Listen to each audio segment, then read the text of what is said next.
I'm a believer that this team's going to win the national championship. Something stupid is coming out of his mouth. I don't know.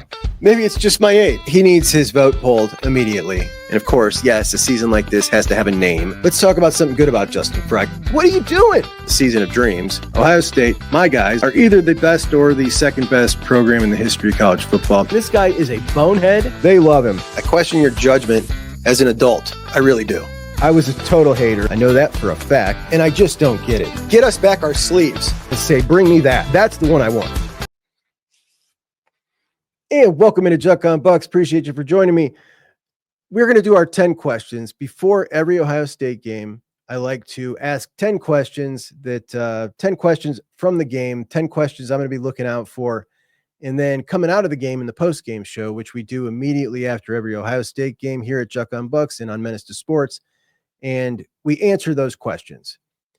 And we're going to get to those in a minute, but I'm sitting here thinking, like, the difference, I almost don't want the Buckeyes to play because I'm enjoying myself so much. I'm kind of on cloud nine, and, you know, things never go perfect in a game, but I feel pretty doggone perfect about Ohio State right now.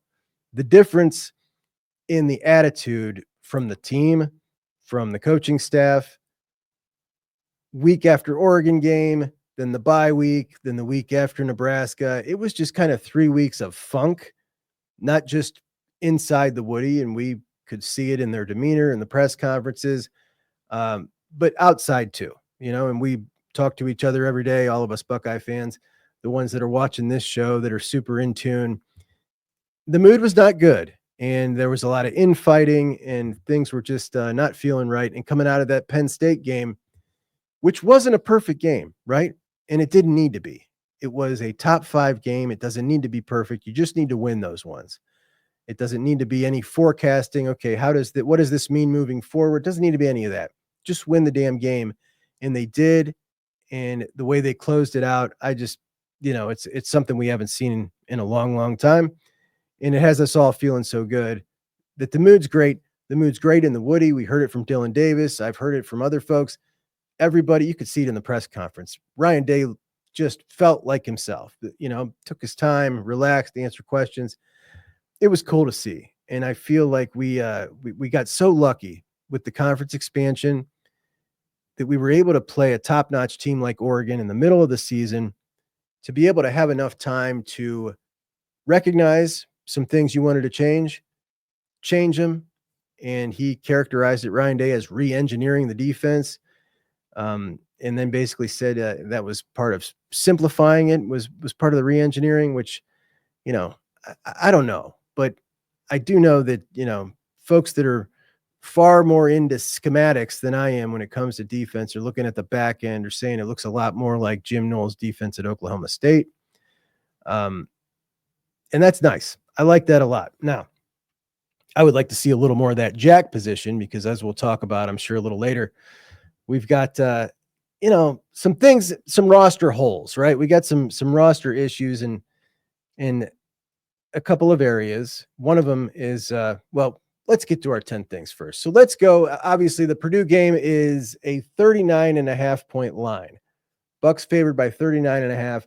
I don't bet on Ohio State once in a blue moon, maybe in the playoffs or something.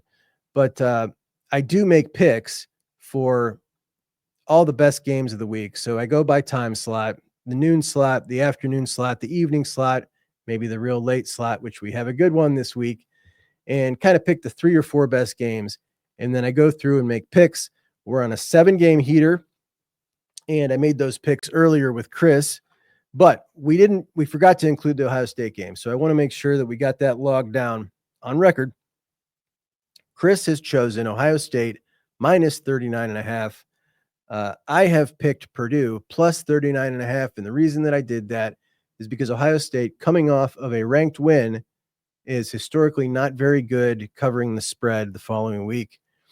And you never know, you know, when you get the youngsters in, which I'm hoping we do at the end of the game, hopefully the whole second half with the young guys would be great. They usually give up a couple of junk touchdowns like they did to Iowa. And that one sucked, didn't it? Gosh, did I hate that. Giving up that touchdown to Iowa late, and Caleb Johnson, who was talking all that smack. But the 10 questions that I've got, Obviously, this is going to be very heavy with the young guys. But the first question, not so much about them. Purdue is 131st in the nation in yards allowed per game. The Buckeyes' offensive line obviously looked really good to finish that game. And I want to know, can the Buckeyes rush for 250 yards against Purdue? We know they can.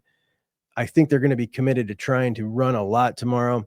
So Buckeyes, 250 yards, which leads us into question number 2. James Peoples. James Peoples, I think we haven't seen him in a while. And he is a guy with some really special tools, a really good attitude. Next year, he's going to be RB1. That backfield, and I don't know who's going to join him as that number 2 guy. It'll be between Bo Jackson and Isaiah West, unless they bring in a portal guy. Anthony Turbo Rogers, the Alabama commit, is going to be in the house tomorrow, along with the two of the 3 best backs in the class of 2026, Savion Hyder and Derek Cooper. So a lot of talent running backs on the sidelines. Are they going to run the ball? The future of the running back room is looking damn good. And I really want to see James Peoples get a little more run. So that would be fun tomorrow to see James Peoples get some run in a big time. Well, not a big time game, but it's just been a while. I just feel like it's time to see some James Peoples. Number 3, huge emphasis coming into the season about forcing turnovers. Last year, not nearly enough, with 11 turnovers on the season. Now, I don't know about you, but it doesn't feel like it felt like we were starting off really good with that, and it feels like it kind of petered out. So I checked the numbers, and the Buckeyes right now have 11 forced turnovers. So already have matched what they got last year, which is really good. But it only puts them at 62nd in the nation, which is right about the midway point, with 5 total fumble recoveries and 6 interceptions, and they're just +1 in turnover margin. So definitely would like to bump that up. Can the Bucks get a turnover tomorrow? How about 2? Let's make it 2. Why not? Number 5, the youngsters, the guys that I really want to see tomorrow outside of James Peoples, who I already said. I want to see Mylan Graham. It is time to see Mylan Graham. Mylan did not come in the spring, so he was late when he arrived. They call it late. It's just on time. He didn't come early, right? And, when you're not in early at some positions, you just really are behind. Receiver's one of them. But what he showed in the preseason was an absolute competitor who is serious about his business. This is a guy who came in ready to play, ready to work hard on himself when he gets it wrong. Hartline was talking about how he's got to try to snap him out of it, that he's so hard on himself. Incredible skill, a burner, great hands. I think we're going to see him tomorrow, and I cannot wait. Peyton Pierce, linebacker out of Lovejoy, Texas. He's played in quite a few games now, but he usually just gets the very final series. He's looked really good in that final series on the film. A mad dog, a kid who's really strong at the point of attack, takes on blocks. I really like his game. He's not a really big kid, but I'd like to see Peyton Pierce get a little run tomorrow. That would be good, as well as Julian Sayin. I've been waiting to see Julian again for a while. That would be a whole lot of fun if we could see Julian and Mylan Graham on the field together. I know that some of you have said you'd like to see Aaron Nolan tomorrow. That would be awesome as well. Definitely, I'd like to see those younger guys. And, of course, Edric Houston. Can Edric make a big play tomorrow? Edric has been getting playing time almost every game now. He's moving inside. So Edric moves inside, no longer on the edge, which leaves potentially some issues, and we can talk about that when it comes to personnel on the edge. Number 6, Donovan Jackson, Carson Hinsman. The way they played last week against Penn State with Carson Hinsman, his first start at left guard, leading the team in PFF grade, graded out a champion, next to Donovan, who also graded out a champion, played excellent. I mean, the guy went against Abdul Carter. For that task, that was just tremendous. An amazing job. They both did great run blocking. We want to see them gelling together a little more. They got now 2 kind of cream puffy games to gel together. I'm really looking forward to seeing those 2 work together tomorrow, seeing what they can do, seeing if the backs can run behind them and maybe make that a strength of the team. the way Ryan Day talked about Donovan this week, that he thinks he could be a really good left tackle, gave me a lot of confidence. But of course, watching them play last week gave me a lot of confidence. Number 7, next year, the linebacker room. Cody leaves. You got Sonny and Arvell. You've got Gabe Powers. You got Peyton Pierce. You got Garrett Stover. CJ Hicks. Do they end up moving CJ Hicks? Been a lot of talk about that. Since you moved Edric Houston away from edge and you put him in the middle, next year on the edge, you're looking at Kenyatta and Caden Curry as your presumed starters. And behind them, you're pretty light. This year, freshman Dominic Kirks has not played much at all. Joshua Mickens, who's an undersized guy. He's, I believe, out of Indiana. This is his second year, and he's always looked like a linebacker.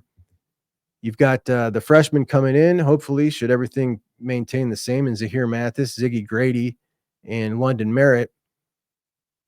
CJ Hicks.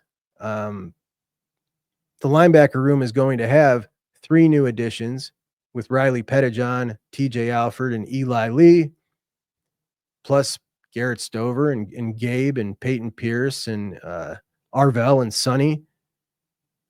Does it make sense now even more so? We already talked about this for a while, about moving CJ down.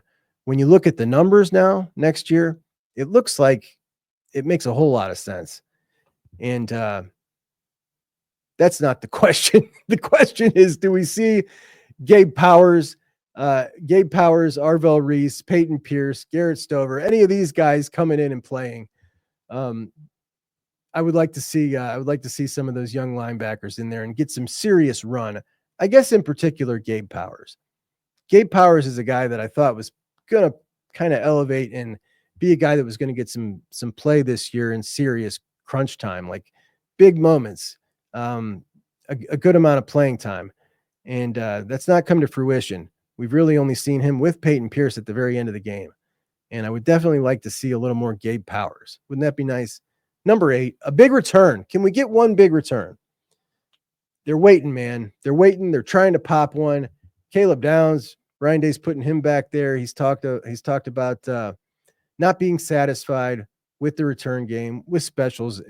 Listen, he said he was going to make this a priority this year. I thought he was definitely gonna, by the way he was talking about it. He was involved in it personally. And then it feels like it kind of petered out.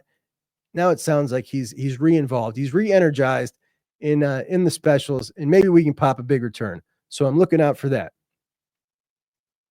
Number 9, can we come out of this game feeling the same way we felt about that O-line coming out of Penn State? I just want to see these guys mash. I want to see that unit absolutely mash. And I ordered my Run the Damn Ball hat for Seth McLaughlin's charity. And if you guys, I'm going to put this link in the description of the video to order yourself a Run the Damn Ball hat to help out his charity. And he is, well, it's not his charity. He's raising money for the local food bank because he said, as a lineman, I like to eat a lot, and thinking of people that don't have enough food, it just hurt him to his heart. So he started this. He's selling these hats, $35, Run the Damn Ball hats to donate. So I'm going to put that in the description. Please donate if you can. Let's help Seth raise as much money as he can. So that'll be awesome. So those are our questions. To review once more, we've got Run the Damn Ball, 250 yards. Can we get 250 yards on the 130th ranked defense, 31st ranked defense, rushing the ball, 250? Number 2, Jimmy Peoples, James Peoples. I would like to see Jimmy Peoples add to that 250 yards. Number 3, can we force a turnover? A big point of emphasis. We have tied last year's total with 11. Number 5, can we get an impact play from Edric Houston? How about it? Number 6, the youngsters I'm looking for: Mylan Graham, Julian Sayin, Peyton Pierce, James Peoples, Edric Houston. Number 7, Carson Hinsman, Donovan Jackson. Hey, let's add Luke Montgomery in there. I think we'll see some Luke. Looking forward to seeing those guys, but I'm looking forward really to seeing Carson and Donnie play as a unit together on that left side of the line and see how they do. Can they go back-to-back good games? Number 8, Gabe Powers and the linebacker room.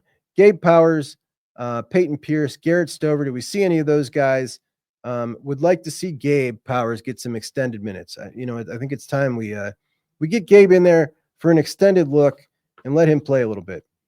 Number 9, can we get a big return? Been a while since we've had a big punt return, and we got Caleb back there, Brandon Innes back there. Brandon Innes, I'd like to see a lot of Brandon Innes. He certainly deserves it. Coming in, he played 3 plays against Penn State, had a catch, and then he had a touchdown. So everybody loves that. By the way, Ryan Day said about that, the sideline went absolutely nuts for Brandon Innes scoring that touchdown because everybody loves him because of his attitude, because of his work ethic. He's going to be an absolute fan favorite next year. I'm positive of it. The way he gets down is just awesome. But I sure got a lot of messages that he looked really slow on that touchdown. I hated to see that. Number 10, will we come out of this game feeling like the offensive line dominated like we did Penn State? So those are our 10 questions. And here are the picks in the pick review. Juckonbucks picks of the week. 7 straight winning weeks. Can we make it 8? Going through these, I noticed that I went with a whole lot of underdogs here. We start off with Texas against Florida. Texas minus 21.5. I went with Texas. Georgia Tech hosting Miami. Georgia Tech plus 11. I took Georgia Tech. Ole Miss hosting Georgia. Ole Miss plus 2.5. I took Ole Miss. Michigan at Indiana. Michigan plus 14. I took Michigan. Kansas at Iowa State. Kansas getting 3 points. I took Kansas. Texas Tech hosting Colorado. Texas Tech getting 3.5. I took Texas Tech. LSU, Death Valley at night, hosting Alabama. LSU is getting 2.5. I took LSU. Washington heading to Penn State for a whiteout that is going to air on the Peacock app. Disgusting. Just disgusting. They are getting 13.5 points. Washington is, and I chose Washington. Vanderbilt hosting South Carolina. Vanderbilt getting 3.5 points. I went with Vandy. The Holy War. Utah hosts BYU. BYU undefeated, number 1 in the pack in the Big 12, and BYU is giving Utah 3.5 points. And this line seems very, very low. Doesn't make any sense. Utah's 4-4. I know it's a rivalry game. Utah's got a mess at quarterback. Makes no sense. It is telling you to pick BYU. It's screaming, pick BYU. We hold our nose. We go the other way. We're taking Utah plus the 3.5, and that's just what it's got to be. Then we've got we've got Purdue plus 39.5 at Ohio State. And finally, Missouri at home hosts Oklahoma. Missouri is -3. We are taking Missouri. Oklahoma will not spoil it for Missouri, like Missouri has spoiled it so many times for Oklahoma. And those are our picks. Chris went the other way on Georgia Tech, Miami, Michigan, Indiana, Kansas, Iowa State, Texas Tech, Colorado, LSU, Alabama, Vanderbilt, South Carolina, Utah, BYU, and Purdue, Ohio State. So come Monday, when Chris and I reconvene and go over our picks, boy, somebody's going to be hurting. Somebody's going to be talking a lot of trash. And that is our 10 questions for the post-game show. I hope you can join me for that post-game show that will be immediately following the Buckeyes game, as we do every single game. And we have a lot of fun with it. We'll pull up all your questions and do a whole lot of talking. Might go a couple hours, might not. We'll see. Whatever. We take it as long as we have to. I got the TV and another screen here. We can watch the games as we go, whatever you guys want to do. So I will see you then immediately following the Buckeyes and Purdue. OH, go Bucks, all the good stuff. Juckonbucks out. Hey, it's Juck. Juck? Who is Juck? Juckonbucks. Juckonbucks. Juckonbucks? Juck. Juckonbucks. My guy, Juck. Juckonbucks. My buddy Juck. Juck is the Juck. It's Juckonbucks. Okay. Juck is junk. The Juck Eyes. Juck Eye. Juckonbucks. Junk. Juck. Not junk. Juck.